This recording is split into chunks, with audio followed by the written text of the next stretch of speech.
ఇంట్లో వాళ్ళు గుడికెళ్ళమంటే ఎంతమంది వెళ్తారో లేదో తెలీదు గానీ, ఈ రోజైతే నేను మా ఫ్రెండ్స్ అందరం కలిపి తిరుపతికైతే స్టార్ట్ అయిపోయాం. Hey guys! ఈ రోజైతే నేను మా ఫ్రెండ్స్ అందరం కలిపి విజయవాడ నుంచయితే తిరుపతికి స్టార్ట్ అయిపోయాం.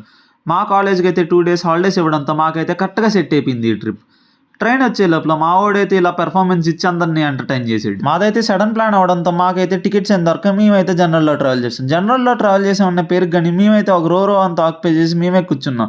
అలా ఒకడి మీద ఒకడు జోకులేసుకుంటూ చూస్తే డిన్నర్ టైం కూడా అయిపోయింది. చేసే గోలకైతే కంపార్ట్మెంట్‌లో ఉన్నోళ్ళందరూ మా మీద కంప్లెయింట్ ఇస్తానన్నా సరే మేమైతే సైలెంట్‌గా లేము. ఎర్లీ మార్నింగ్ 4కి అయితే రీచ్ అయిపోయాం మేము తిరుపతి. అక్కడి నుంచి అయితే డైరెక్ట్ అలిపిరికి అయితే స్టార్ట్ అయిపోయాం. ఎందుకంటే మేమైతే బై వాక్ వెళ్దామని డిసైడ్ అయ్యాం కాబట్టి. ఫ్రెండ్స్‌తో ఎక్కడం వల్లేమో గానీ మాకైతే అలసటనే అనిపించలా. 3500 స్టెప్స్ 12 కిలోమీటర్స్ కంప్లీట్ చేసిన. మేమైతే ఫ్రెష్ అప్ అయిపోయి దర్శనానికి అయితే స్టార్ట్ అయిపోయాం. పంచలో నడవాలంటే అలా ఎత్తి పెట్టుకొని నడవాలి గాయ్స్. అలాగా మేమైతే దర్శనం కంప్లీట్ చేసుకొని రిటర్న్ అయితే స్టార్ట్ అయిపోయాం guys. Okay guys, that's it for today. For more videos subscribe to my channel.